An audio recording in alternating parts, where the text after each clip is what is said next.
From the National Hurricane Center on Hurricane Milton. There's that 5 o'clock update. And the way things are working now, because we have watches issued, is we're going to get those intermediate advisories. So the next update from the National Hurricane Center will come out at 8 o'clock this morning, and that's going to update the strength. And then the cone will get updated at 11 a.m. So just kind of want to give you a refresher of what is coming up next and when we're going to get that new information. And throughout the morning, we're getting brand new forecast models. I was just looking at one a few moments ago, so we'll go over that together in a bit. But here's the forecast track that was updated at 5 a.m.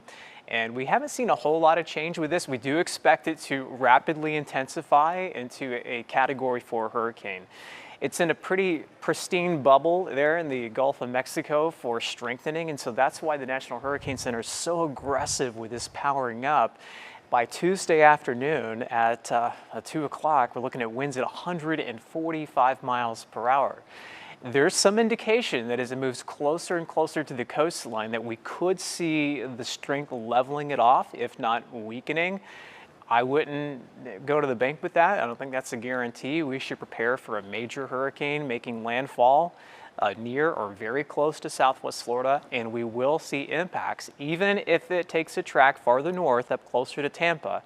Still significant impacts for Southwest Florida. So we don't have to see landfall here to see some major issues, especially with respect to some storm surge flooding. The timeline has changed a little bit from yesterday, so I want to point that out. Yesterday we were looking at the morning hours on Wednesday as potential landfall. Now that's been pushed back to perhaps Wednesday evening, Wednesday night, into early Thursday. So you can see the position here of the storm 2 a.m. on Thursday. Anywhere here inside the forecast cone, if it comes farther south, we would obviously see a greater magnitude in terms of the impacts. But this is one of the big things that I just want to stress. The National Hurricane Center likes to describe it as, this is the loudest alarm bell that we can ring with respect to watches and warnings, and that is a storm surge watch. And you can see we've got that covering up our entire coastline. It doesn't mean we are all going to see devastating storm surge, but there will be a section of Southwest Florida most likely where we get 5 to 10 feet of surge here from Lee County, Charlotte County, so up in the harbor, up in the rivers, basically any connection to the Gulf of Mexico. And remember back to Helene, we saw a lot of storm surge flooding into Charlotte Harbor near Punta Gorda and up to Caloosahatchee. So that is going to be a concern. So you want to take that into consideration when making your plans and whether or not you're going to evacuate. Along the coastline of Collier County, 4 to 7 feet of peak surge possible there, and the timing would most likely be on Wednesday, probably Wednesday afternoon, based on some of the latest information that we're looking at. So I want to finish up here going county by county. We'll start with Lee County, storm surge 5 to 10 feet. Could even see some of that for portions of Cape Coral. I know it's a lot of canals here over portions of the Cape, especially the southern Cape. The timing would be Wednesday.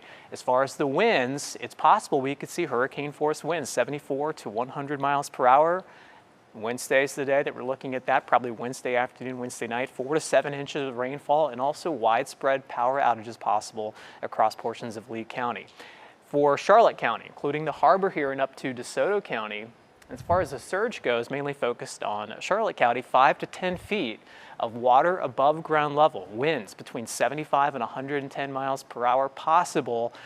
We could see that come down or come up depending on the exact track of the storm, and then 4 to 7 inches of rainfall from today through Wednesday night until the storm passes. And we'll look at Collier County's impacts, 4 to 7 feet of storm surge on Wednesday, winds a little bit lower because the storm will be farther away, between 60 and 75, and then rainfall between 4 to 6 inches and power outages possible for Collier County as well. We'll talk about impacts for our inland communities coming up in just a bit. I want to send it over to meteorologist Lauren Hope, who's looking at the historical context of this and how rare of a track this is. Lauren? So incredibly rare. Only happened 2 times on our records. In fact, I want to take this full so you can really see this.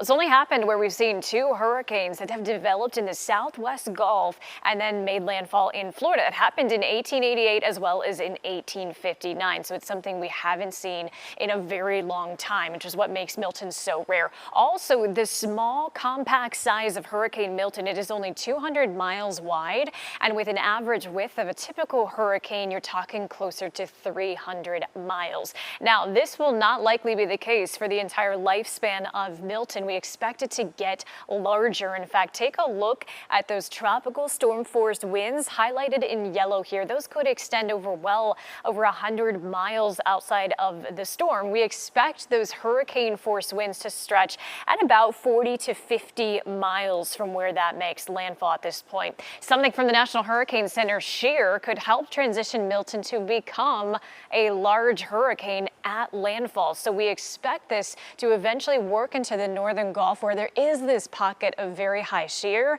This could allow Milton to broaden, and that could have significant impacts on the storm surge. Typically, larger size storms produce greater surge.